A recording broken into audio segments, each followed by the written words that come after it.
11월 감사로 가득한 달입니다. 오늘도 주님의 은혜를 기억하며 말씀으로 하루를 여는 복된 시간 되시길 바랍니다. 안녕하세요 성도 여러분. 11월 19일 수요일 말씀 묵상 시작하겠습니다. 오늘 함께 나눌 말씀은 여호수아 6장 1절부터 5절까지의 말씀입니다. Joshua chapter 6 verse 1 to 5 함께 읽겠습니다.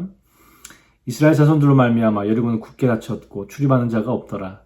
여호와께서 여호수아에게 이르시되 보라 내가 여리고와 그 왕과 용사들을 내 손에 넘겨주었으니 너의 모든 군사는 그 성을 둘러 성 주위를 매일 한 번씩 돌되 엿새 동안 그리하라. 제사장 7은 7 양각나팔을 잡고 언약궤 앞에서 나아갈 것이요 7째 날에는 그 성을 7번 돌며 그 제사장들은 나팔을 불 것이며 제사장들이 양각나팔을 길게 불어 그 나팔 소리가 너희에게 들릴 때에는 백성은 다 큰 소리로 외쳐 부를 것이라. 그리하면 그 성벽이 무너져 내리니 백성은 각기 앞으로 올라갈지니라 하시매. 아멘. 1957년 10월 4일 인류 역사에 큰 충격을 준 사건이 일어났습니다. 소련이 세계 최초의 인공위성 스푸트니크호 1호를 지구 궤도에 올려보낸 사건입니다. 그 당시 미국은 과학기술에서 자신들이 앞서 있다고 확신하고 있었는데 소련이 먼저 우주로 올라가는 데 성공하는 것을 보고 미국 전체가 충격과 두려움에 빠졌습니다. 미국 정부는 급하게 과학자들을 불러 모아서 어떻게 하면 저 위성을 정확하게 추적할 수 있을까를 고민하기 시작했습니다. 그때 한 물리학자가 중요한 사실을 발견했습니다. 스푸트니크 1호가 지상으로 보내는 삐삐삐 하는 그 신호음이 아주 미세하게 높아졌다가 낮아졌다가 한다는 것이었습니다. 그냥 잡음으로 봐도 되지만 이 과학자는 그 신호음에 대해 고민하고 연구하다가 이것이 도플러 효과라는 것을 알게 되었습니다. 도플러 효과라는 것은 소리나 어떤 물결 파와 같은 그 파동이 발생할 때 일어나는 변화인데요. 그 변화량을 계산하면 물체의 거리와 속도를 정확하게 추정할 수 있다고 합니다. 놀라운 것은 이 과학자가 스푸트니크 1호를 실제로 본 적도 없고 어디를 향해 날아가고 있는지 육안으로 확인한 적도 없었습니다. 단지 보이지 않는 그 신호를 신뢰하고 그 신호가 말해주는 방향으로 계산해 나가다 보니까 위성의 실제 위치가 정확하게 드러났습니다. 그 발견으로 미국은 인공위성을 정밀하게 추적하는 기술을 개발하게 되었고 그것이 훗날 우주 경쟁의 흐름을 뒤바꾸는 중요한 계기가 되었습니다. 여러분, 우리도 인생을 살면서 많은 것들을 눈으로 보지 못한 채 결정해야 하고 하나님의 인도하심을 즉각적인 증거 없이 따라가야 할 때가 많습니다. 그러나 하나님의 말씀은요, 보이지 않는 신호와 같습니다. 지금 당장은 이해가 되지 않고 손에 잡히지 않고 또 즉각적인 결과가 보이지 않을지라도 말씀을 신뢰하고 따라가면 결국 하나님이 하시는 일이 드러나게 된다는 것이죠. 오늘 본문에서도 이스라엘 백성들은 거대한 여리고성 앞에서 눈에 보이는 증거가 아니라 보이지 않는 하나님의 말씀을 믿고 따라야 했습니다. 지금 그들의 눈에 보이는 현실은 굉장히 절망적입니다. 오늘 말씀 6장 1절을 다시 한번 보겠습니다. 6장 1절 보시면 이스라엘 자손들로 말미암아 여리고는 굳게 닫혔고 출입하는 자가 없더라. 물론 우리는 이 이야기를 이미 알고 있기 때문에 여리고 사람들이 이스라엘을 두려워하여서 성문을 걸어 잠궜다는 것을 알고 있습니다. 그런데 이스라엘 백성들 입장에서는 굉장히 절망적인 상황입니다. 왜냐하면 여리고성은 그 당시 가나안 지역에서 가장 강력한 요새 중에 하나였기 때문이죠.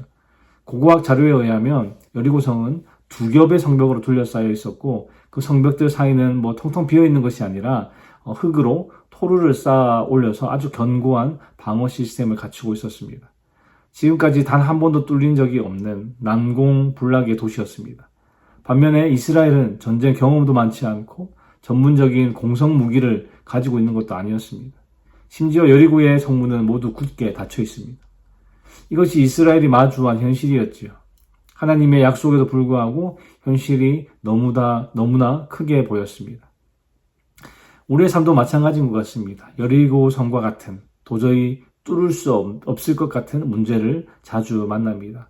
해결되지 않는 가정의 문제, 안정되지 않는 그 직장과 미래, 갑자기 찾아온 질병이나 사건들, 도저히 변하지 않는 사람의 마음, 반복되는 죄의 습관 등 도저히 뛰어넘을 수 없다고 느껴지는 현실의 벽을 만납니다. 그때 우리는 이스라엘 백성들과 같은 마음을 느끼게 됩니다. 이건 진짜 안 될 것 같다. 길이 없어 보인다. 하나님이 약속하셨지만 솔직히 상황이 너무 어렵다. 이런 마음이죠. 그리고 그 순간 우리의 시선은 하나님이 아니라 문제 자체에 고정됩니다. 성도 여러분, 여리고성이 아무리 크고 견고해도 그 성은 결국 돌로 쌓인 건물입니다. 돌로 쌓은 건물이죠. 하나님의 능력 앞에서는 아무것도 아니라는 말입니다. 그런데 문제는 우리가 이 사실을 상황이 좋을 때만 기억한다는 것입니다. 이스라엘도 마찬가지였죠. 홍해가 갈라졌을 때, 만나가 내릴 때, 요단강이 멈췄을 때는 하나님을 신뢰하기 쉬웠습니다. 직접 눈에 보이니까요. 그러나 지금 거대한 성벽이 내 눈앞에 있으니까 순식간에 두려움이 그들의 신앙을 압도해버렸습니다. 이것이 바로 우리가 겪는 영적 전쟁이라는 것이죠. 우리의 시선을 문제에 빼앗겨버릴 것인가, 아니면 그 문제 위에 계신 하나님을 바라볼 것인가. 하나님은 이스라엘 백성들에게 말씀하십니다. 2절 말씀 함께 보겠습니다. 2절입니다. 여호와께서 여호수아에게 이르시되 보라, 내가 여리고와 그 왕과 용사들을 내 손에 넘겨주었으니. 하나님께서 내가 여리고와 그 왕과 용사들을 내 손에 넘겨줄 것이다 라고 말씀하시지 않고 뭐라고 하십니까? 내 손에 넘겨주었으니. 현실은 성이 굳게 닫혀 있는데 하나님은 이미 승리를 주셨다고 말씀하십니다. 상황은 전혀 승리 같지 않습니다. 아직 아무것도 일어난 것이 없습니다. 성벽은 그대로 서 있고 성문은 그대로 닫혀 있고 여리고 사람들은 완벽한 방어 태세를 갖추고 있습니다. 그런데 하나님은 이미 내 손에 넘겨주었다라고 말씀하시죠. 하나님의 약속은 현실의 상황보다 앞서고 현실보다 먼저 이루어져 있다는 것입니다. 현실을 보지 말고 내가 이미 맡아놓은 승리를 바라보아라 라고 말씀하시는 것이죠. 하나님은 이렇게 이미 승리를 선포하시고 나서 그 다음에 그 승리를 맛보는 길을 알려주십니다. 그런데 그 길이 너무나도 뜻밖입니다. 3절에서 5절 말씀 다시 한번 읽어보겠습니다. 너희 모든 군사는 그 성을 둘러 성 주위를 매일 한 번씩 돌되 엿새 동안 그리하라. 제사장 7은 7 양각 나팔을 잡고 언약궤 앞에서 나아갈 것이요 7째 날에는 그 성을 7번 돌며 그 제사장들은 나팔을 불 것이며 제사장들이 양각 나팔을 길게 불어 그 나팔 소리가 너희에게 들릴 때에는 백성은 다 큰 소리로 외쳐 부를 것이라. 그리하면 그 성벽이 무너져 내리리니 백성은 각기 앞으로 올라갈지니라 하시매. 하나님께서 아주 특이한 명령을 주셨습니다. 성 주위를 하루에 한 번 돌 것, 6날 동안 그렇게 할 것, 그리고 7째 날에는 성을 7번 돌 것, 제사장들이 나팔을 크게 불 때 온 백성이 큰 소리로 외칠 것, 그러면 성벽이 무너질 것이다. 여러분, 이 명령은 전쟁의 상식으로는 전혀 이해할 수 없는 명령입니다. 그 당시 전쟁 전략은 분명했죠. 성벽을 무너뜨리기 위해서는 공성탑을 이렇게 쌓거나 세우거나 장작으로 불을 지르거나 성문을 파괴하거나 아니면 성을 계속 공격해서 지치게 만드는 방법 외에는 다른 방법이 없었습니다. 그러나 하나님은 이런 전쟁 전략을 전혀 사용하지 않으십니다. 대신 하나님은 그들에게 걸어라, 침묵해라, 기다려라 라고 말씀하십니다. 분명 이스라엘 백성들은 이 명령을 이해하기 어려웠을 겁니다. 하나님께 이렇게 질문하고 싶었겠지요. 하나님, 우리가 지금 성을 이렇게 돌아서 무슨 의미가 있습니까? 하루에 한 번 돌면 성벽이 조금이라도 흔들립니까? 아무 일도 일어나지 않는데 계속 돌아야 합니까? 이건 도무지 논리적으로 설명이 되지 않습니다. 그럼에도 불구하고 하나님은 말씀하십니다. 내가 말한 대로 해라. 그러면 내가 일하겠다. 여러분, 하나님의 명령은 종종 우리의 이해를 넘어섭니다. 왜냐하면 하나님은 우리가 무엇을 이해하느냐보다 우리가 그분을 믿느냐를 보시기 때문이지요. 사람들은 이해해야 순종할 수 있다고 말합니다. 그러나 성경은 정반대로 말씀하지요.